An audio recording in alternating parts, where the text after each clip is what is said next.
Now, just really quickly, I just wanted to give you guys a heads up. I don't know what was going on with my audio this week, so it was a little off. I'll have to work on that, but there was no way I was going to re-record the episode, but here we go. Thank you guys for tuning in.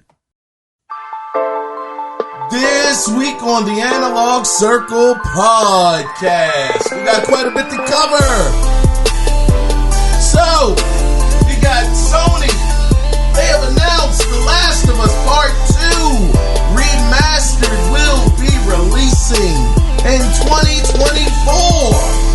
Star Wars Knights of the Old Republic Remake isn't looking very promising. Sega speaks out on the subject of being acquired. We know that a lot of people believe that Microsoft is going to pick them up, but stay tuned to that story to get more of an insight on how they feel about that. And we get an update on WB Games' upcoming Wonder Woman project. All of these stories can be found here and a few more in episode 187 of the Analog Circle podcast. I am your host, Kiaun Mitchell, and I want to say welcome to another episode. It is so great to have you guys here. It is truly appreciated. Now, with that being said, guys, if you want to tune into the show and leave some feedback and be a part of the feedback episode that will be coming up, you can do it two different ways. You can either call in, and the phone number is simply, what is the phone number? I haven't really figured out what this number is. I haven't memorized it because I had to actually get a brand new one. So the phone number is as follows. It is 443-380-0281. You can call in and let your voice be heard literally, or you can email the show, and the email address is simply the Analog Circle Podcast at gmail.com. So guys, with all of that being said, I want to go ahead and jump into what we all come here for, and that is the gaming news that went down. Yes, indeed. So let's get things started with the article that I found over on Gaming Bible. These guys are becoming my best friends. But let's get started there. So let's talk and start this week off with PlayStation. So Sony has filed for a patent titled Content Streaming with Gameplay Launch.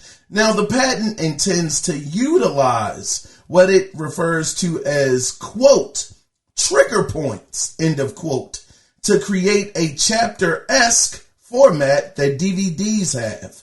Now, quote, each trigger point may be associated with a set of game data specific to a gameplay scene within an interactive title.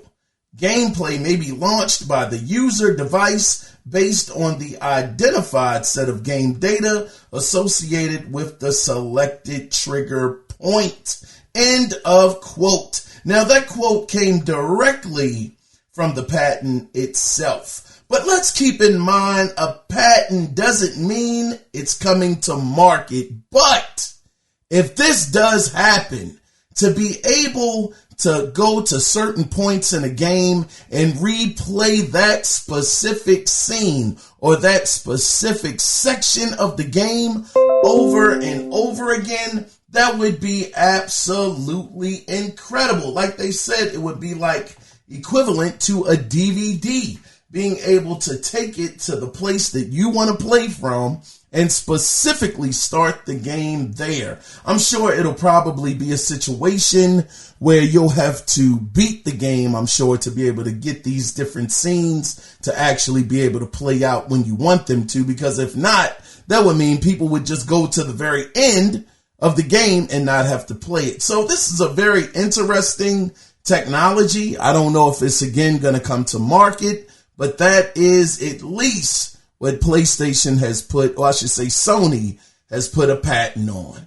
Let's go ahead and move on into the next story. And I got this next story from Gaming Vault. Now, keeping with the PlayStation brand, we have some new details about Final Fantasy VII Rebirth's open world. Now, the game's director, Naoki Hamaguchi, sat down to do an interview, and this was during Paris Games Week, and he said, quote, "We're always looking at games that come out of our homes or elsewhere. The experience gained in the open world of Final Fantasy XV has served us well, but that's not all. Because personally, I'm a big fan of The Witcher and Horizon. So we're taking a cue from what worked, but keeping in mind that we're putting our own spin on this game to make it unique to the Final Fantasy VII universe." End of quote. Now, since we're talking about it, on a side note, I'm sure y'all would like to know how long the game is. Now, Square Enix has confirmed it's going to have twice as much side content than the main story, and the total playtime for the main story can exceed 100 plus hours. But despite the open world aspect of the game, you can still expect during certain story arcs some linear. It's gonna be baselined. It will happen. Let me see. But nonetheless, the game is releasing February 29th, 2023. It's going to be a linear. That's what I meant to say. I had that all messed up, didn't I? It's going to be linear in some story arcs. But I know a bit of a concern that quite a few people had, including myself, was when part 2 was going to come out. Well, Final Fantasy 7, as they're calling it. Final Fantasy VII Rebirth. I know that some people were wondering, since they have broken the story up into different parts, how long will the game actually be? And again, 100 hours, 100 plus hours to be exact. So this is going to be a full-fledged game. I'm really, really looking forward to it. I like the fact that they actually took some cues from The Witcher 3 and Horizon, which has become one of my favorite IPs this generation, Horizon Forbidden West. And, you know, them actually using that as a bit of a stepping stone, something to look at and to use it the way that they want to use it, put their own spin on it. It gets me really, really excited for Final Fantasy VII Rebirth. I mean, I'm already a Final Fantasy VII fan. It's the game that got me into JRPGs to begin with.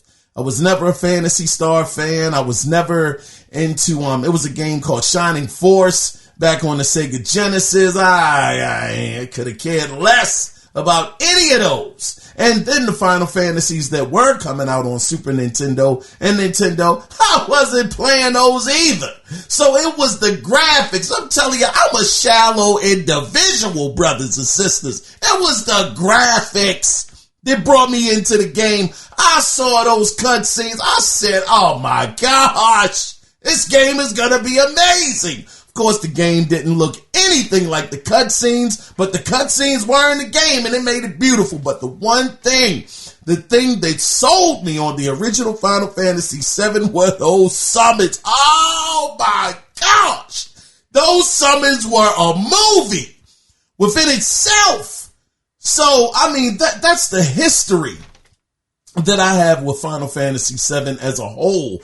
And just the fact that they're continuing on, this is coming out a lot faster than I was expecting it to. I thought they were going to really be sitting down and having us waiting quite a while before we saw this. But the fact, again, that it's coming out February 29th of next year, 2024, this is fantastic. So I'm really, really excited about this. PlayStation has a hit coming out of the gate with this one. So this should be great. I'm hoping it's as great as the first one, Final Fantasy VII Remake. I have it. Did I beat it? Nope. I sure didn't. Not at all. I was talking, man, shout out to Vaughn, brother. We was having a conversation. Man, and I was just telling him, we were both telling each other how our backlogs are just completely clogged right now, so yeah, I just didn't get a chance to get around to it, but I might check it out on the PlayStation 5 as time goes. But let's go ahead and move into the next story. So again, going back to my new best friends, as far as websites go, I also got this next story from Gaming Bible. Now, this next story is a bit of an interesting take on the value of video games. And the statement comes from Take-Two CEO Strauss Zelnick during an investor call where he says, quote, in terms of our pricing for any entertainment property, basically the algorithm is the value of the expected entertainment usage, which is to say the per hour value times the number of expected hours plus the terminal value that's perceived by the customer in ownership, if the title is owned rather than rented or subscribed to. End of quote. So, this is interesting. So if I'm understanding correctly, Strauss Zelnick is saying a 40-hour game is more valuable than a 20-hour gaming experience, which I would highly disagree with, but that's if I am interpreting what he is saying correctly. But Zelnick did say, quote, the industry as a whole offers a terrific price to value opportunity for consumers. So I brought this story up to ask you guys your opinion. Now, we know that Rockstar, they are top tier, probably top 3 best developers in the gaming industry. And I know that could be subjective. That is subjective. Some people don't think so. But knowing how many copies Grand Theft Auto 5 is sold, now granted, it has spanned across 3 different platforms. We're talking about from the PS3 to the PS4 and Xbox One to now the PS5 and the Xbox Series X and S. So that has never happened before. But nonetheless, they have sold a crap ton of games. So what I wanted to ask you guys is, do you think that Strauss Zelnick would have the gall to actually charge more than the standard $70 for Grand Theft Auto 6? Here he's already talking about the value, the per hour value, talking about 40 hours is more important than 20 hours. And he's trying to base these metrics off of how long a game is per hour. That equals the value of the game. So if anybody would try to do this, if anybody in the industry would try to raise the price again on standard games, I have a big feeling that Rockstar would be the ones, or Take-Two would be the ones to do it. Matter of fact, hold on, wait a second. Now, if I'm remembering correctly, wasn't it Take-Two that actually did initially raise the prices of games this generation? Because everybody wants to blame Sony and says Sony was the first one to do it. To my recollection, wasn't 2K the first game that came out of the gate at $70, $10 higher than everybody else? So this is already this guy's MO. Man, imagine if this guy came out with Grand Theft Auto 6 at $99.99. Oh my gosh! Would y'all buy it at $100? You know what, man? Y'all got to call in and let me know your thoughts on that. If Grand Theft Auto, and of course, I doubt that Zelnick will go that far. Maybe 80. I don't know, but having those kind of numbers, that's got to give you a certain amount of confidence, a certain amount of cockiness to say, oh, we those guys right there. I mean, this is all us. We are that popular. We have sold over 150 million copies of a game. Oh man, we those dudes. We are in charge out here. I mean, what? That's what I got to ask y'all. Would y'all pay $100 for Grand Theft Auto 6 if it released? Let's just say they just came out there. They said, we're going to give you some bonus content, but the standard price is $100. Yesterday's price is not today's price. And you let that trailer that they show come off like crazy. Man, come on, man. I think the tweet that they sent out, I mean, I don't want to oversell it too much, but I think it got like 4 or 5 million retweets. I mean, some crazy number. They just broke a record over on Twitter or X or whatever you guys want to call it of how many times that tweet got retweeted and seen and commented on. So knowing this company's history as it is already with price hiking games, 2K being the first one to do it, to my knowledge, you guys can challenge me. You know, I love it when y'all challenge, me on different things. Knowing that they've done that already, is it such a stretch to imagine that they come out there with Grand Theft Auto 6 and give you a couple of extra pieces of gear, something for online, but that standard price is $100 because they feel that the game is worth that much? Would you still pick up Grand Theft Auto 6? Would you say, look, I'm going to just have to eat this one. I'm going to have to bite this one.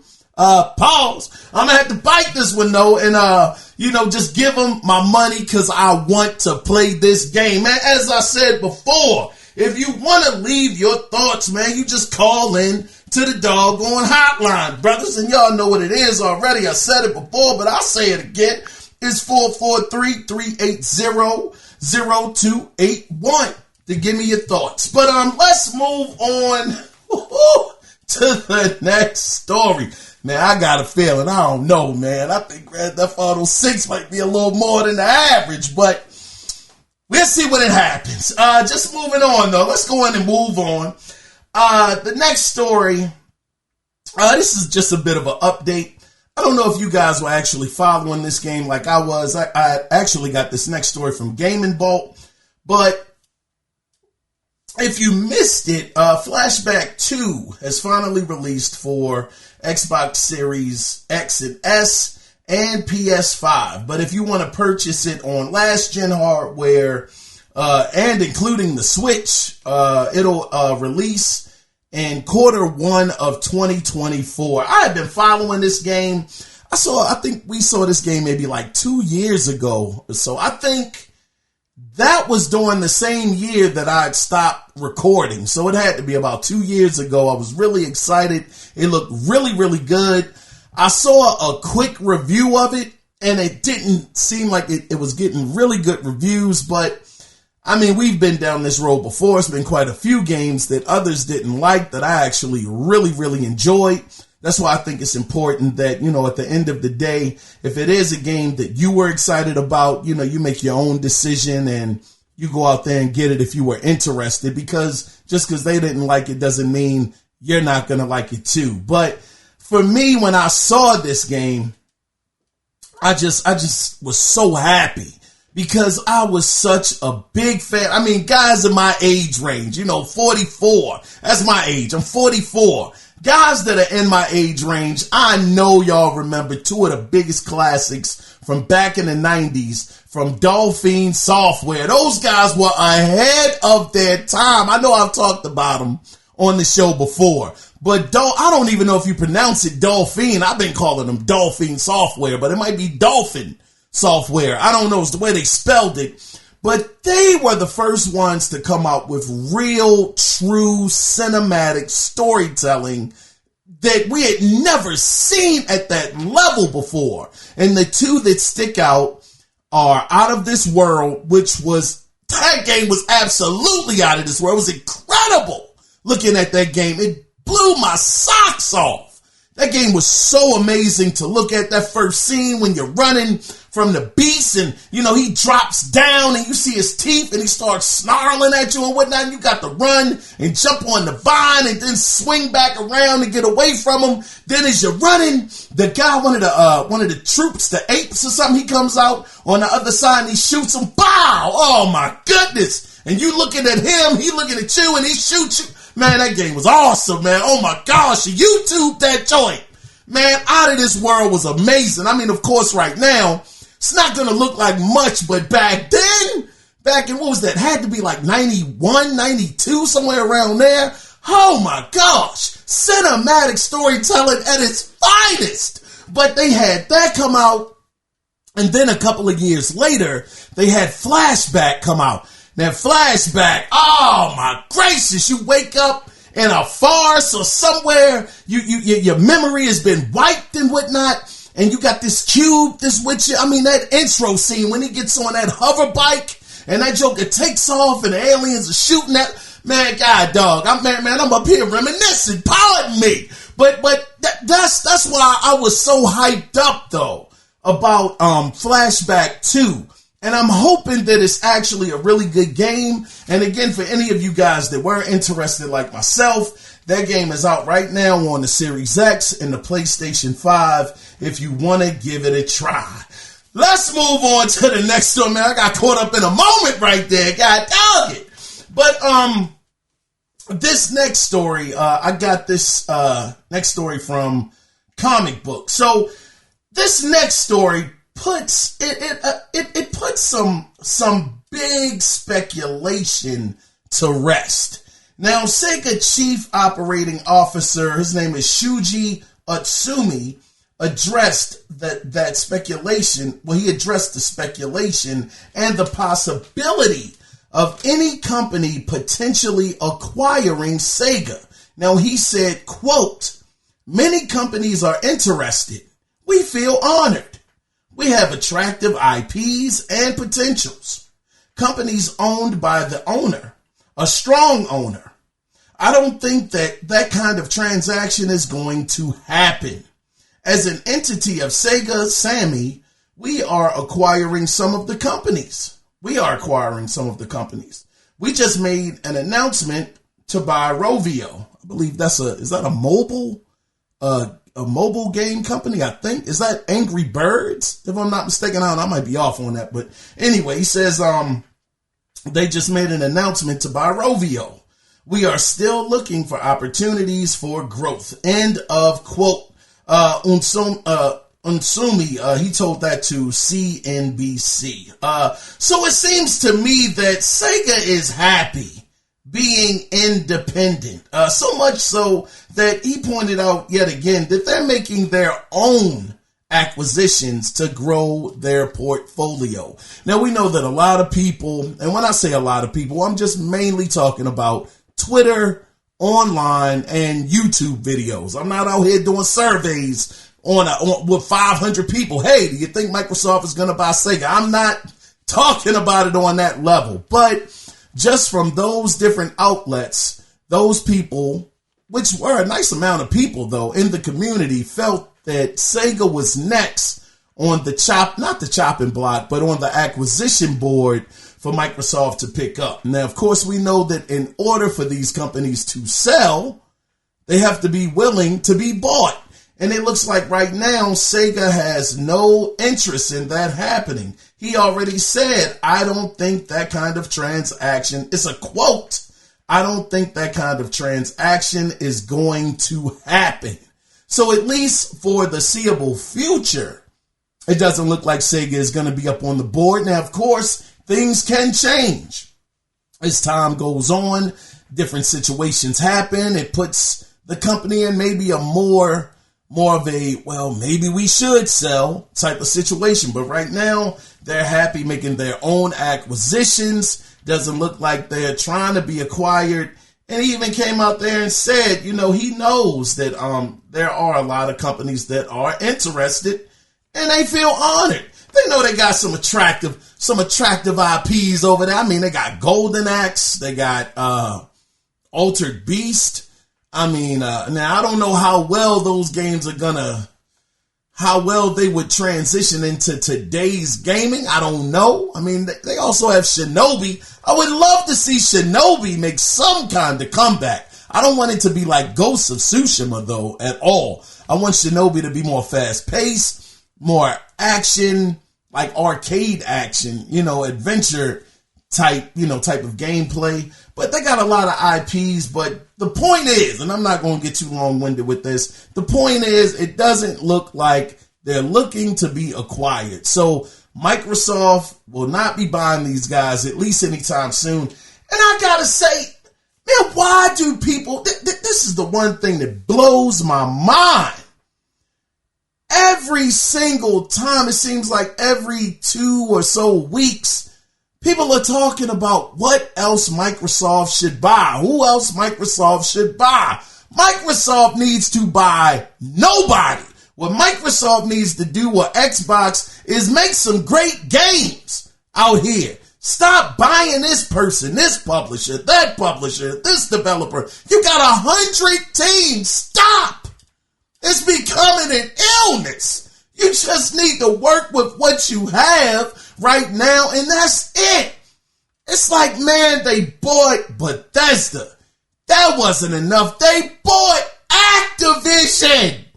And people are still not happy. Oh, we need more. They need to buy more. Y'all are crazy. Y'all have a sickness. Golly, let them work with what they have right now.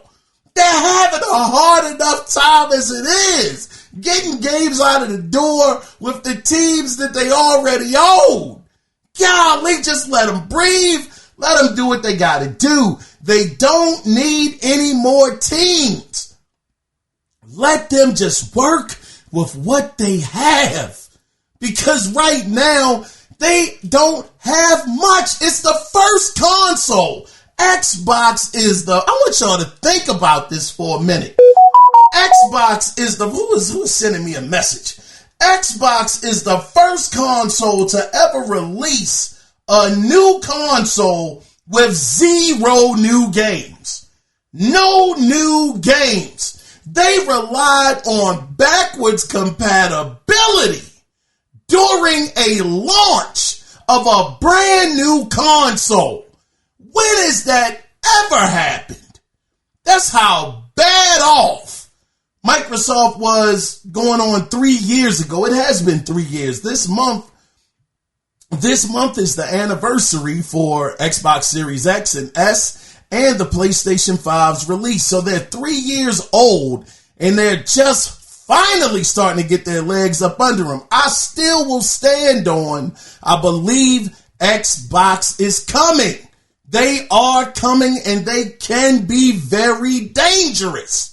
But they got to get their ducks in a row. And them getting their ducks in a row should not include them picking up 17 more developers and 2 more publishers. They got more than enough to do what they need to do. So, with that being said, take Sega completely off of the table. Sega does not want to be sold. Sega is happy making Sonic. They had a pretty decent Sonic game just released this year. Sega's good. They're picking up Rovio later on, hopefully. And, they're doing just fine. So let those guys cook, man. Let them do what they got to do. And just let them deal with the studios and the publishers that they have already. Let's move on in to the next story. Got to chill, man. Got to relax. Man, these people keep on calling me. Who is this? I'm not that. Hold on. Let me turn this down. This is unprofessional productions all the time. Hold on. Let me go to this phone. Cut this down so y'all ain't got to hear this background noise over and over again. Excuse me for my professionalism. But we getting back to it. So let's move on to the next story. Now, I want to go back. Let's go back in 2021. Now, yeah, that year was a special year. Do y'all remember that PlayStation showcase? Oh my gosh, man. I wanted to record so bad that day, but I could not. I just did not have the means to be able to do a show. But back in 2021, that PlayStation showcase, they showed off Stellar Blade. Oh, that joint. Oh man, that's like man, who was that? That's like what's the game, man? Nintendo actually owns it. Bayonetta. It's like a Bayonetta kind of like clone, but it looked way better. But they showed off Project Eve. They showed off Spider-Man 2. And even the jaw-dropping moment when they showed off Wolverine. That show right there was amazing. That showcase right there, it set the tone for me for this generation. When they showed all of those great games off, when they showed Wolverine sitting at the bar, and all of a sudden, you see his claws come out, the antimanium claw. I said, oh my gosh, this is amazing. So we're talking about that show. And if that wasn't enough, they showed off the classic, and I mean, this is a classic that most people remembered BioWare for well before Mass Effect was even a remote thing. They showed Knights of the Old Republic Remake. I erupted in my room with cheers and claps. I could not believe that this was really happening. I was a little baffled though. I will say, I said, wait a minute.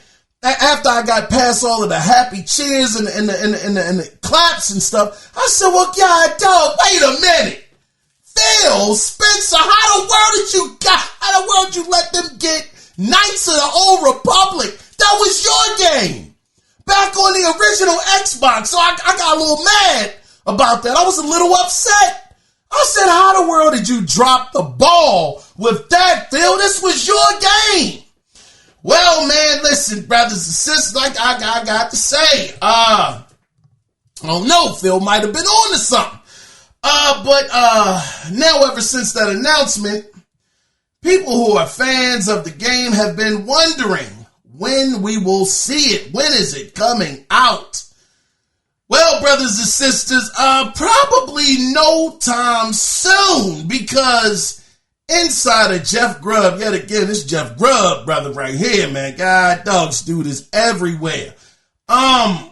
This was during his morning show. He said, quote, I just want to clear it up. This game is not being worked on right now. Just full stop. This game is not being worked on in any way at any studio. End of quote. Gee whiz. It hurts. Oh, it hurts. Oh, man, that Joker dropped the bomb on me. Oh, yeah, he dropped the bomb on me. God, dog. So, the game that we were all looking forward to, well, I can't say all, I'll just speak for myself. One of the biggest games I was looking forward to for this generation, when they made this announcement, I was so excited. I was so pumped up. I said, this is it. I can't wait to replay this game because it was so incredible. I mean, I don't know. Graphically, it's not going to hold up today, but for you guys that were there when it was happening or when it happened, it was sensational. I mean, the dialogue tree, it was literally the blueprint for what we see for Mass Effect today. It was just that impactful. Being able to choose the good side, well, the dark side, or the, Jedi. I mean, it's the same thing with Mass Effect. You can be Paradigm or the other side. Be evil. If you want to. So just the fact that this game is no longer being worked on, allegedly, of course. This has not been officially announced by Sony or the studio working on it. But again, I'm not going to say I trust Jeff Grubb 100% because nobody is ever 100% right 100% of the time.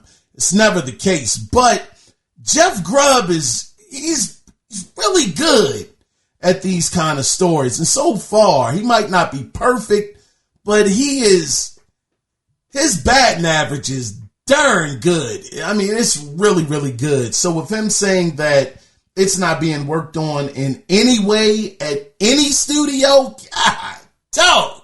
I mean, this thing is on ice. I mean, ice cold ice. So for anybody like myself that was looking forward to, oh my gosh, Knights of the Old Republic remake, man, just take it off your docket. Take it off your docket for the foreseeable future, because we have no idea when this game will release or if it ever will release. We'll have to see. Sad news. Golly, I was really, really looking forward to this. Could you imagine Knights of the Old Republic in today's graphics in Unreal Engine 5? Oh my gosh, stop it.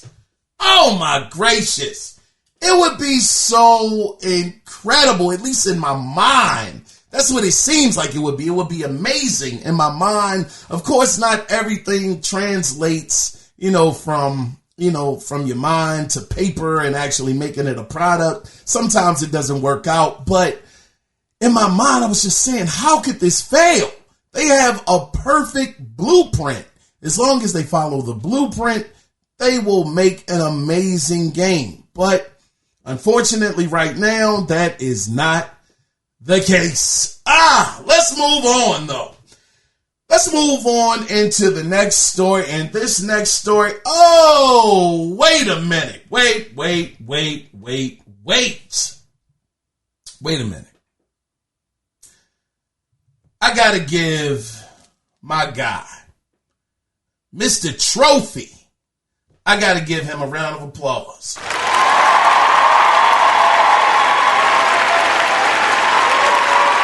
Got to give that brother a round of applause. The reason why I'm actually giving Trophy a round of applause is because this brother sent me a $25 gift card for Xbox. Now, Trophy sent this to me July 8th, 2021, which was the same year that I had stopped recording.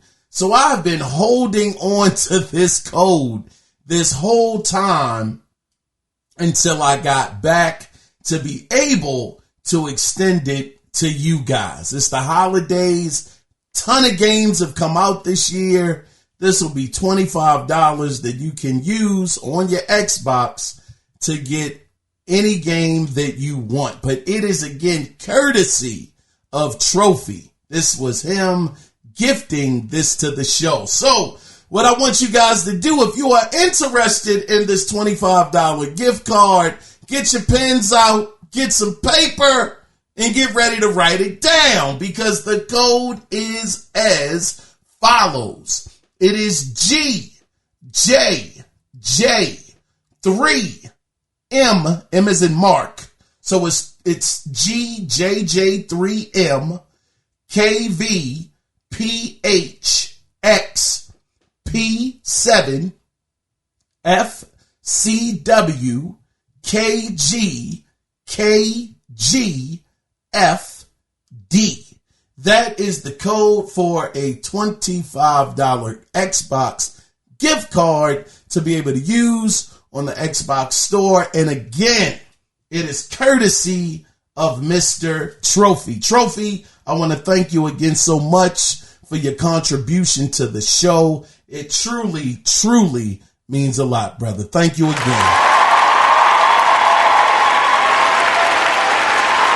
Yes, sir.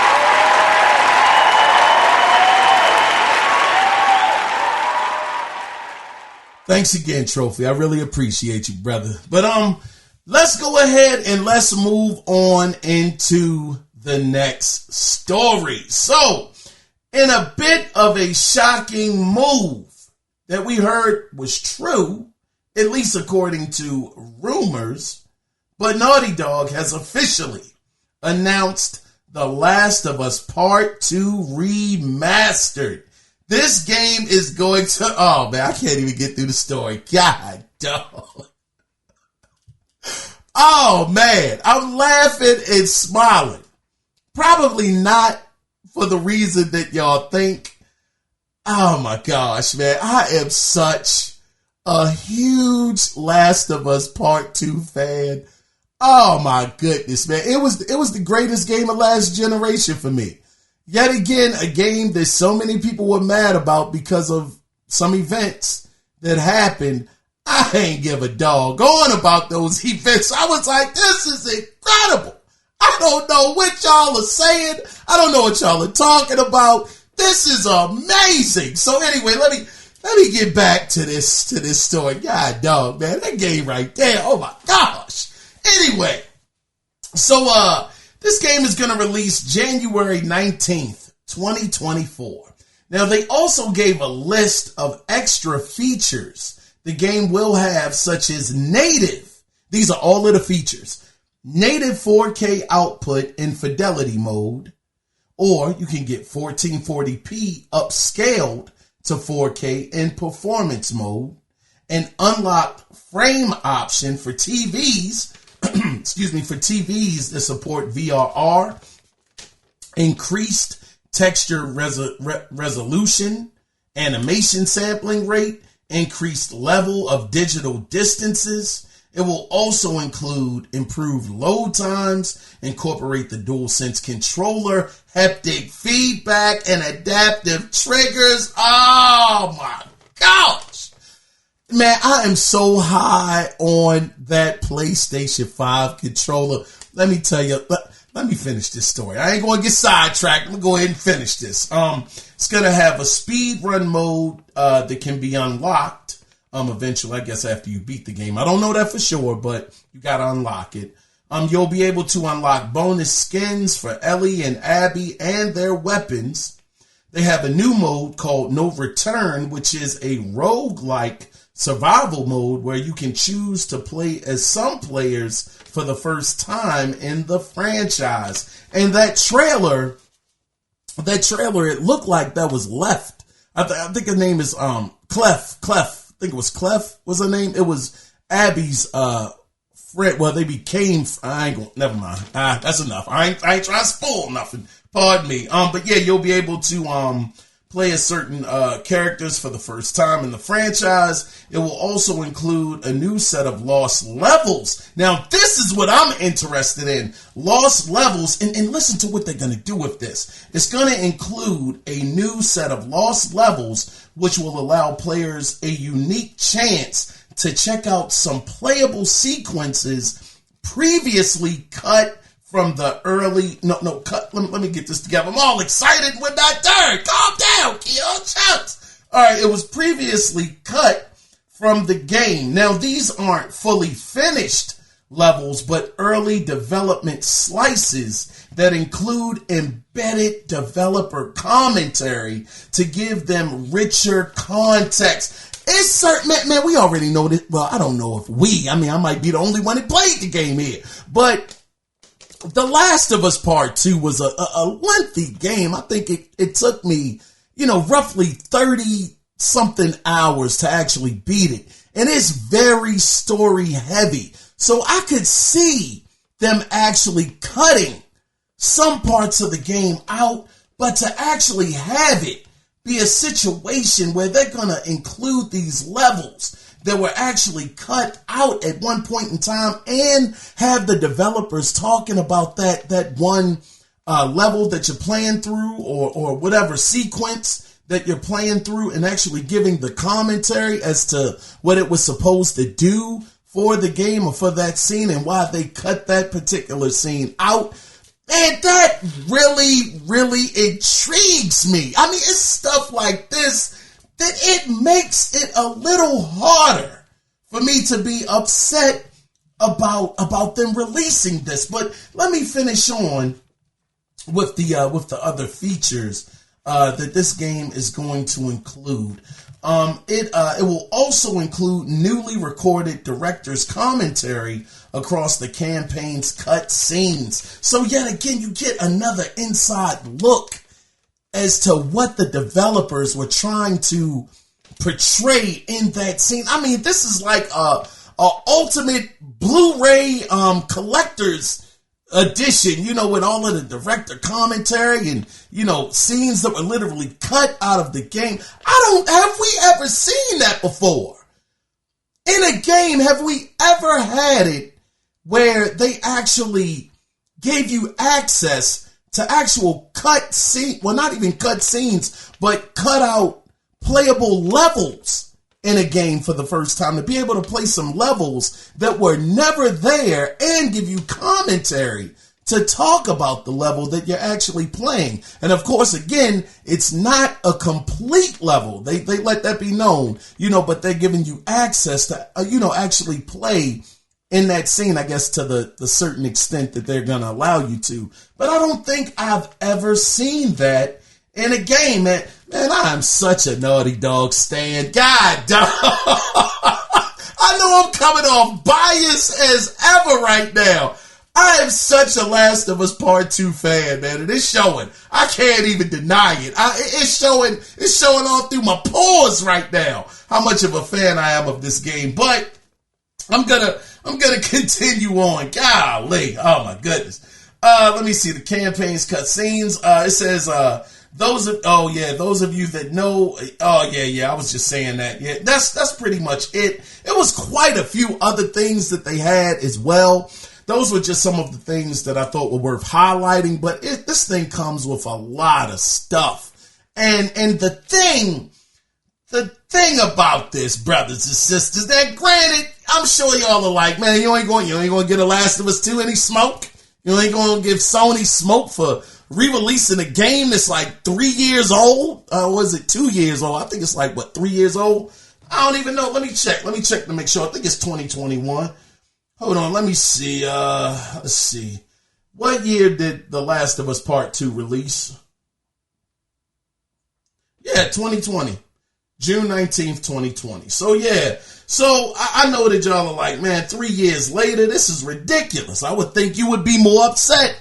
I gotta tell y'all, man, I'm actually kind of excited about this release. I mean, just the thing that makes me excited about this release is you can actually, now this is if you own the game already. I have it on PlayStation 4. I bought it. But if you own the PlayStation 4 copy, you can actually pay $10 to actually have the game upgraded to the PlayStation 5 version. How can I be mad at that? Oh my goodness. It's hard to be mad at that. Oh my God. It's $10 to give you the PlayStation 5 version, and you get all of those features that I was telling you guys about will be included in that version for $10. It's like, man, I would find a hard time being mad at Sony and Naughty Dog for that being the case. Look how much value you get for $10. Brothers and sisters, $10. And I have to say this. When I saw The Last of Us Part 2, that first trailer, when you see Abby, she's being, I don't think this is a spoiler. It's not really a spoiler. If you think it'll be a spoiler and you don't want to hear anything about it, I would say fast forward about 2 minutes into the podcast. That way you won't have to hear it. But the scene that I'm talking about, it was during the E3 demo where they were showing the game off for the first time. And, you see them hanging her. She's hanging by a rope. And, that's when Cleve came up with the bow and arrow and shot her down. Those visuals were incredible. I was like, oh my gosh, this game has to be on PlayStation 5. I started, just kind of falling into the hype. Like, man, ain't no way that game is going to look that good. And then when Ellie was going through the building and the guy came around there with the sickle or the pick, and he like swung at her and he missed, and it got stuck like in the side of like a desk or something like that. And then he pushed her down and they're struggling, and then she had to hit him with the knife in his neck. Oh my gosh. If you're telling me that with this version of the game, it's going to get closer to that E3 trailer that they showed off with the gameplay and all of that stuff, because we saw Digital Foundry, of course, man, shout out to them. They do some amazing work. But Digital Foundry already went in there and they showed that the game on the PlayStation 4, it actually came pretty close. It wasn't quite there. I mean, it was off maybe a notch or two from actually having that same E3 quality as the demo that they showed. But if it was that close on PlayStation 4, imagine how much closer they'll be able to get to that graphical fidelity on the PlayStation 5. I am sold. If this was $70 and it was no $10 option, I might have a little bit of like, this. Then again, I'm lying to y'all. I'm lying. No, I'd have been like, no, I'm buying it. You know, y'all got my money. $70, fine. I will do that. You got it. Sony, you got it. God dog. And I do recognize I am the problem. Everybody has that one thing that you're like, man, yeah, I'm going to fold on that. I'm going to fold like paper with this one. I remember me and Vaughn, we actually, shout out to Vaughn too. That's my guy, man. We had actually had a podcast together where we were talking about The Last of Us Part 2. It was actually it was a spoiler cast. And I think I had asked him, or he asked me, you know, if this game released on the PlayStation 5, would you buy it? And even back then, I was like, hey, Vaughn, I think they would have our money, brother. Yeah, I think so. And that was 3 years ago I had said that. So 2023, you know, fast forwarding those 3 years, I feel even more compelled to buy it because they're giving so many extras with the game. I can't say no. And I don't even have to pay $70 for it. $10. Oh my goodness, this is a no-brainer, brothers and sisters. I got to have it.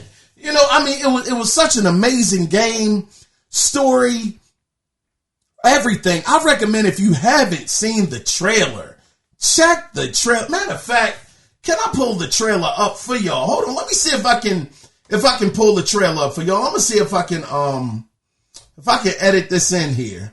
Let me see. I'm gonna pull it up. I don't know what happened. Here it is. I was supposed to take her to the Fireflies and walk away. Because of her, they were actually going to make a cure. The only catch. Sweet Jesus. Doctor? What are you doing in here? It would kill her.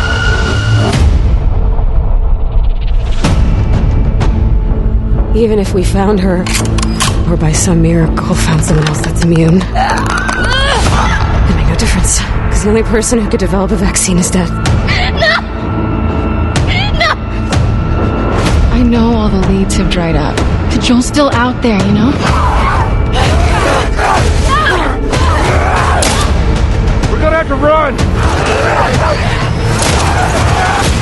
Why don't you say whatever speech you got rehearsed and get this over with? You don't get to rush this.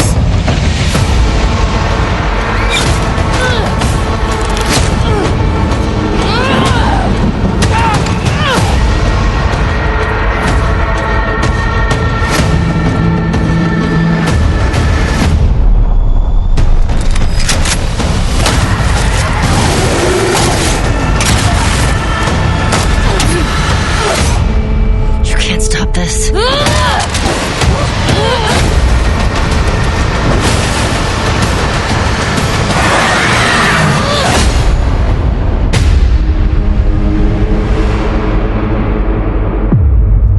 Oh my gosh, I got chills!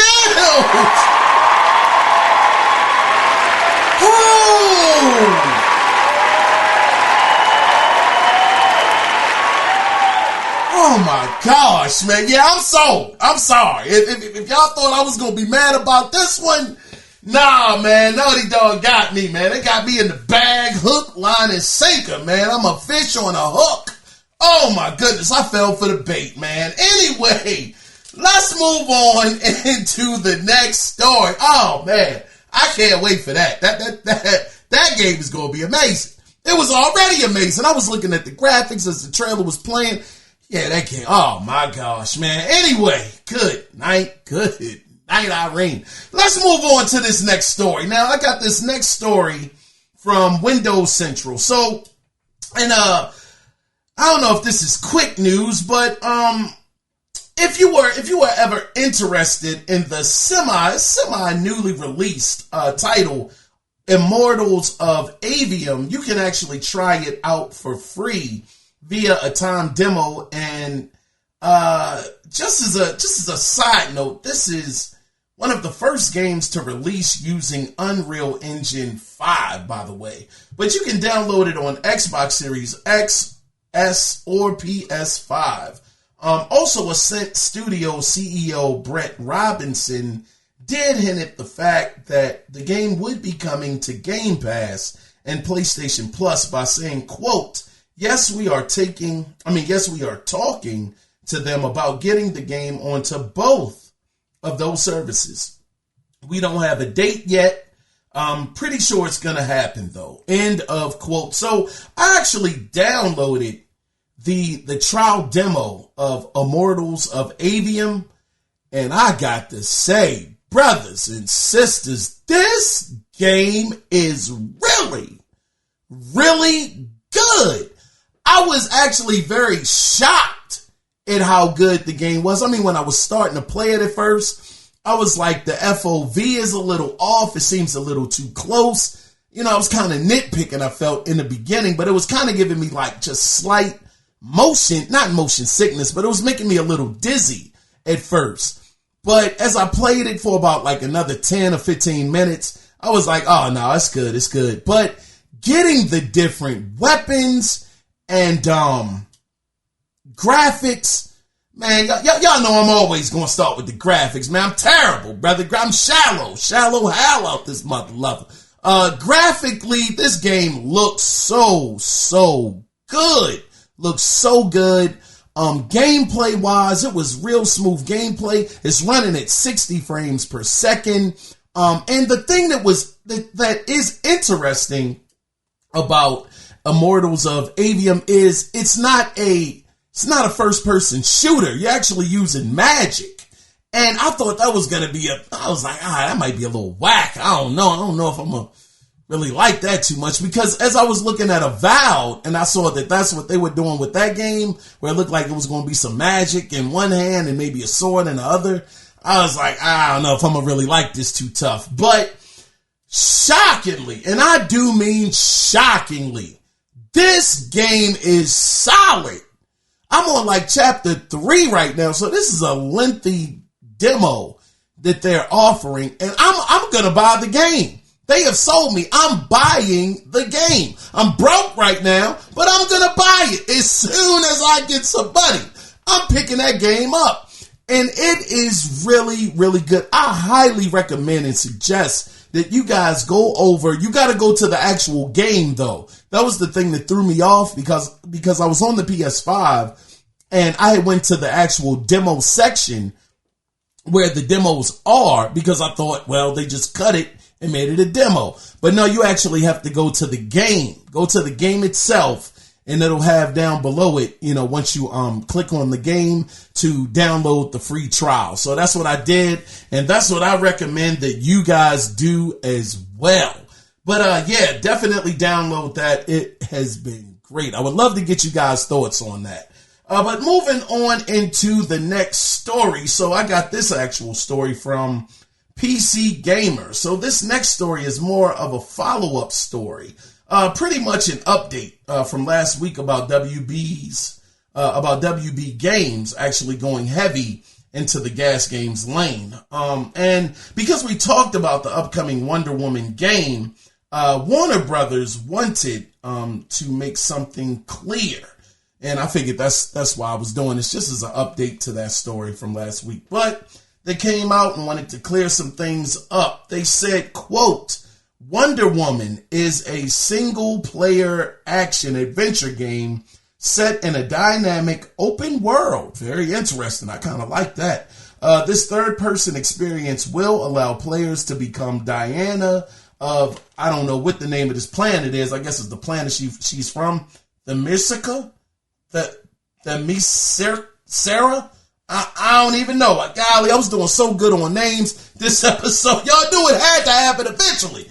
But Sarah, I think it's called, and introduced an original story set in the DC universe, while also featuring the Nemesis system. I can't wait for that. Good gosh. I never got to experience it, but I will experience it in this game, I'm sure. But continuing on, Wonder Woman is not being designed as a live service. End of quote. And this was actually said, as the source goes, I got it from PC Gamer, but this was actually I believe an email or something that they actually wrote to IGN to give them a heads up, to give us a heads up. So this is really, really positive. I think this is great news that they're not going in that direction with Wonder Woman, especially saying that it is a single player action adventure game, and that is going to be set in an open world. And I got to tell y'all, this open world thing, it really interests me because, again, I want to go back to Gotham Knights. And I know I've been talking about that since I got back on the microphone, but Gotham Knights, the open world in that game is so good, man. I mean, you can actually drive to the asylum on the Bat Bike. It is just such a great game. I'm still playing it. I think I got like 37 hours into it. I'm like 77% actually percent done in the game, and I've racked up that many hours, and it doesn't even seem like I've been playing it that long. It's such a great game. So if Wonder Woman is anything like I said, Gotham Knights, then this open world could be something really, really well done. And I'm really looking forward to this. And I don't know if you guys saw the trailer over the week. Earlier this week, they were showing off Suicide Squad as well. We got a better look into that, a better, bigger look into that. I actually posted it on my Twitter page. It's my name, at Kiaun79. I actually posted it on there. Matter of fact, I don't do this enough, man. Golly. If y'all want to, and this is only if you want, y'all can actually join the Facebook group, the Analog Circle. It's actually a Facebook group that we have. And shout out again to Lawrence Jones, that brother right there. He has so many stories going up on a daily basis. So if you want to stay up to date with the gaming news as well, and you want to have some conversations in the group, feel free to join the Facebook group. You can find it. It's called the Analog Circle. It has the Analog Circle logo there. We would love to have you. But from saying that to just getting back to the story here, I'm talking about, what was I talking about? Kill the Justice League. I forgot the name of the game I was just trying to talk about. They had showed it off earlier this week. I had posted about it. What is it called? I'm gonna find it. It's just taking me a minute.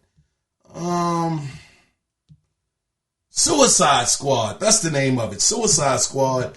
They showed that off. That game looks really, really good. It looks way better than I remembered it to look, and it doesn't look anything like Gotham Knights. Not at all. This is a totally different game. So I was completely off on my my thoughts about them being very similar games. These are two totally different games, man. And it looks so fast paced.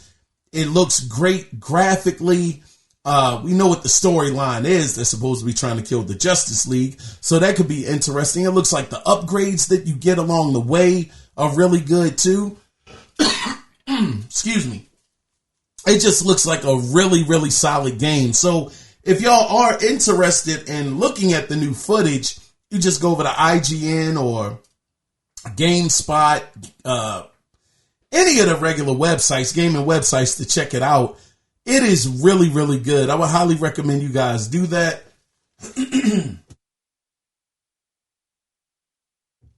I had to mute myself, pardon me.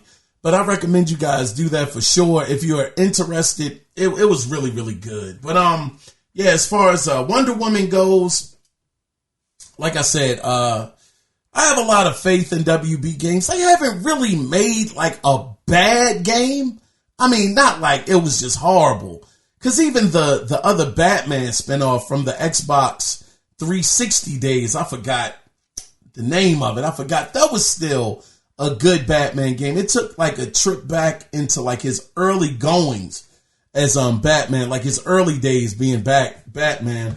Forgot what the name of that was, but it was good too, even though people didn't like it and thought it was terrible. It wasn't terrible. It was actually good. It was done by the B team. I know everybody kept saying it's the B team. It's the B team. I mean, I understand that, but they did a great job. But anyway, I'm going to move on to the next story. But once again, it's just good to know that Wonder Woman will not be a live services game. But what I want to do is for this last story, I actually want to circle back to Ascendant Studios, of course, the team behind Immortals of Avium. Now I know it was a man, excuse me, I wish I had some water down here. But I know it was a bit of a narrative going around about the Series S, you know, saying that it was a great piece of hardware to develop for after the Baldur's Gate 3 team made some progress with it and seemed to open up some things with the console. All of a sudden, everybody's like, see, it was the other developers' fault. Those guys didn't know how to do it. See that? These guys over at Baldur's Gate, you know, that development team, they're doing just fine. So yeah, Series S has been a great console to develop for. And I was saying to myself, I don't think so. And we've heard the numerous studios that have come out to complain about the Series S. And this is a new one to me. So I'm playing the game Immortals of Avium. And I see this game is really graphically, like I said, it is really, really impressive. But the CEO from the team, which the team's name is, I'm going to find it here. The team's name is Ascent, the name of the CEO. So the guy's name is Brett Robbins. He's actually the CEO over there at Ascent. He actually said this about the Series S. He said the S is challenging for a developer. No question. No question about it. You have memory constraints that are hard, and you have to unfortunately strip out. Listen to that. You have to unfortunately strip out some detail in order to really get a good experience. It's not a surprise. It's less powerful. It's a less powerful machine than the X.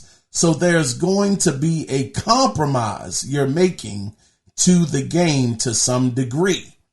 It's inevitable.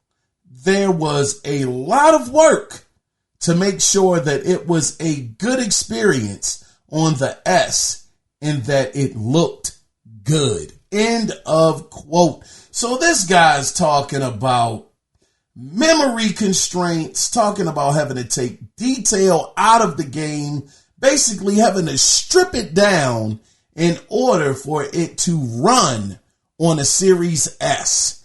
And this is the problem that I have with Xbox. Matter of fact, that's where the title came from. And we're going to go over that question of the week right after, because that's just going to take us into that the final section of the podcast. So I guess officially that is the end of the gaming news this week. But we're going to continue on off of that jump off point right after this week's Video Game Theater. And on this week's Video Game Theater, we take a look back at the classic from 2007, Mass Effect, and we tune into an intense scene between Shepard and Rex. I know you guys are probably going to remember this, all of my Mass Effect fans. So we will return after this week's Video Game Theater. Stay tuned.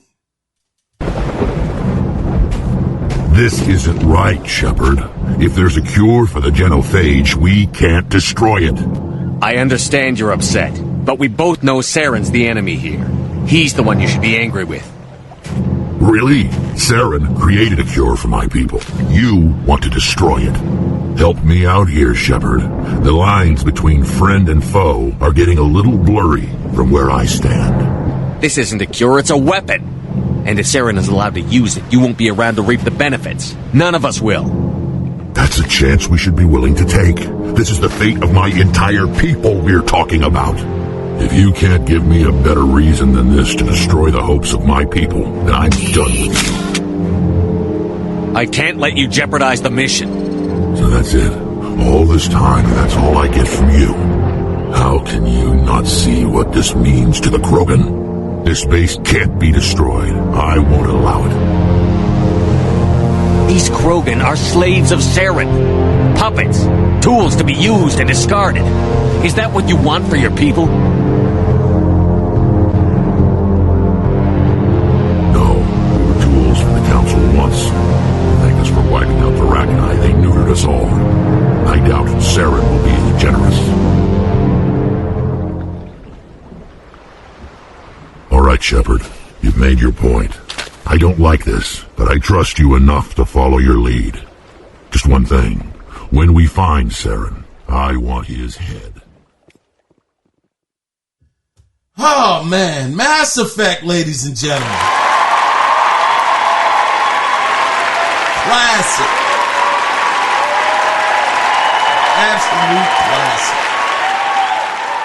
Golly, that game right there. I mean, I was talking about it when we were talking about Knights of the Old Republic. Oh man, Mass Effect. I'm so excited for the new one that's coming out. I'm a little nervous because that magic that they captured in those first three, I don't know if any franchise has captured that kind of magic over the span of 3 games, actually 3 games coming together. You know, to actually follow a full story, not just a storyline, but all of the characters that you met and different experiences you had along the way, you know, from one game to the next. I don't think we've ever seen a game be able to bring, you know, 3 different games all under the same umbrella of the same franchise, the same IP, but to be able to bring all of those together and just connect them like Mass Effect did, we have never seen that again. So BioWare, shout out to y'all again for making an amazing, amazing classic. But with that being said, we got to talk about this. And I'm jumping right into it because after hearing what the CEO over there at Ascendant said about the Series S, and talking about the memory constraints and the things that they have to cut out of the different games to make sure that you can get a good experience. He didn't even say a great experience. He said just to have a good experience. We got to cut corners and do all of this other stuff in order for it to fit. My question to you guys is, in your opinion, is the Xbox tax real? To that I say, no way it's real. Not at all. This thing is a figurative thing that some people are making up to make an excuse for Xbox. Here it is. You have the Series S. We will never, ever get the full potential of what the Series X would ever be able to do. Because why? Phil Spencer wants them to be parity. He wants the S and the X to be parity with one another. How are you going to do that, Phil? How are these developers going to develop next-gen games on last-gen hardware? And you're making it a priority for them to do that. I don't know how. I mean, could you imagine? Listen, these guys are working in some crazy constraints. Even first party. I'm talking about Xbox first party. I'm not even talking about third party from this point moving forward. But I only brought up third party because if they're having those troubles, then we know that first party is having the same trouble. Even over at 343 Studios, the original thought process or the original vision for Halo Infinite was to make it an open world. It was actually an article that said that was their original vision, and because of constraints, yet again, their vision had to be curved. So we never even really, in all honesty, got the real Halo Infinite that we were supposed to get. Now, granted, I didn't play it. I didn't play it at all. I had no interest in it once I saw how bad that game looked. You can keep it. So with all of those things being said, and knowing that these different studios are confined to Series S hardware, having to run the game along with Series X, is there really a tax when they're already hindering themselves? From the gate, they're already hindering what they're going to be able to do and produce because they're continuing to have to work off of last gen hardware. I understand some people want to say the S is current gen. I don't believe it. I don't buy into it. If it was current gen, you wouldn't have all of these developers coming out saying that they're having such a hard time developing for this thing. So for people that want to talk about this Xbox tax and that they got snubbed at the Game Awards, listen, I can't speak on Starfield. Man, those Game Awards though, God dog. Hey Jeff! I understand. Hold on, I gotta take a quick detour. I'm gonna get back to Xbox in just a second. But man, how the world? Hey Jeff. I understand you're not the guy that's doing the voting and all of that stuff, but how the world you gonna put 2 Nintendo games on the list with this kind of year that we had this year?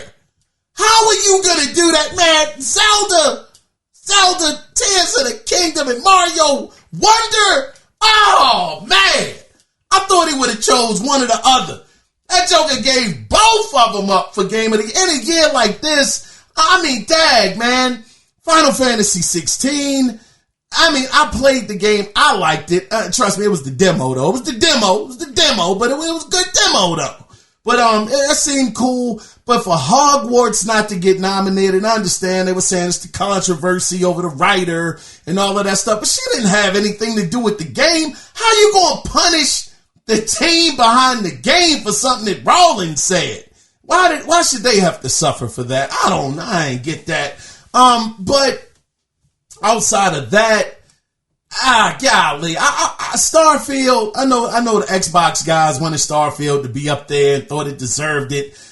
From the graphic standpoint of it, I would have said, nope, it sure don't. It doesn't deserve to be there. And that gameplay wise, that Joker might be a beast. It might be a monster, but I'm not into Bethesda games, to be fair. You know, but the thing that I don't understand when they talk about this Xbox tax, and how Xbox was snubbed and they did Xbox dirty and all of this stuff. People are forgetting the fact, I guess because they were so hung up on Starfield being nominated for Game of the Year, I guess Hi-Fi Rush, nobody saw, even acknowledged that game got several nominations in the Game Awards. It got several. I think it was like 3 or 4 nominations. It might have been 5. But nobody wants to talk about that. All they want to do is say how Xbox is treated unfairly. I think Xbox is being treated exactly the way they need to be treated because they are not bringing those AAA games to the table on the same level as Sony. Now, granted, I would say the same thing about Nintendo. I don't think they're bringing AAA titles to the table as much as Sony either. And even I'd give Microsoft a nod over Nintendo. I sure would. But people want to talk about, it's about gameplay. You know, gameplay is what really does it. Yeah, gameplay is a part of it. It definitely is. Talking about Super Mario Wonder. It was a podcast I was listening to where who was it? Oh man, it might have been, I think it was Mooch. Shout out to Mooch, man. It was somebody on there and they were talking about Mario, did I say Odyssey? Mario Wonder was, so much fun and all of this stuff. And they pointed out, well, that's not enough. It's supposed to have achievements in several different areas in order to classify it as a Game of the Year contender. And I will never think Nintendo should be in that conversation ever until they do better graphically and their stories are better. And some of their games, I don't even know if they got voice acting in all of them. Because my Switch, it sits a little bit. I play it and I really like it, but it's not my primary, But getting back to the point of, this Xbox tax, it doesn't exist, in my opinion. If Microsoft, if they do better, they'll get better results. Even Starfield sold quite well. They said themselves over there at Xbox. It was like the best-selling game that Bethesda had in quite a amount of years. It sold great. So if you can make that kind of progress off of one game, then you'll be able to do it for the next one and the next one and the next one. You just got to make great games. But until they do that, they're always going to find themselves on the bottom.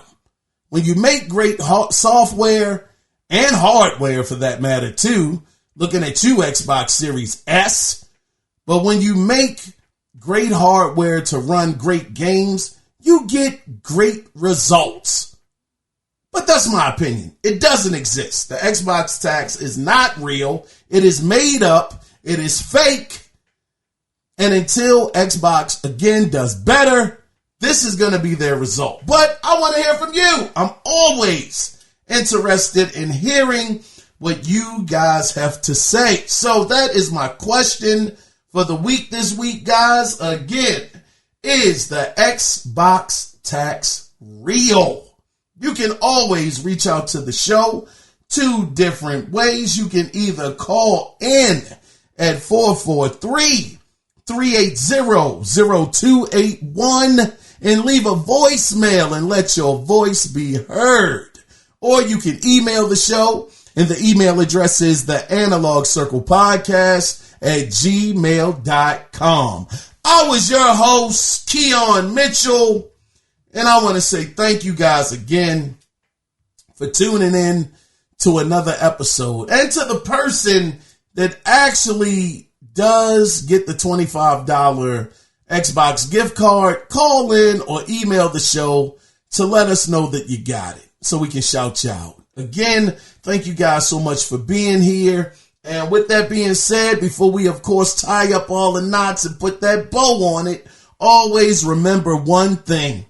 It is not about the consoles. It is about the game. So until the next episode, when we do it again, you guys take care.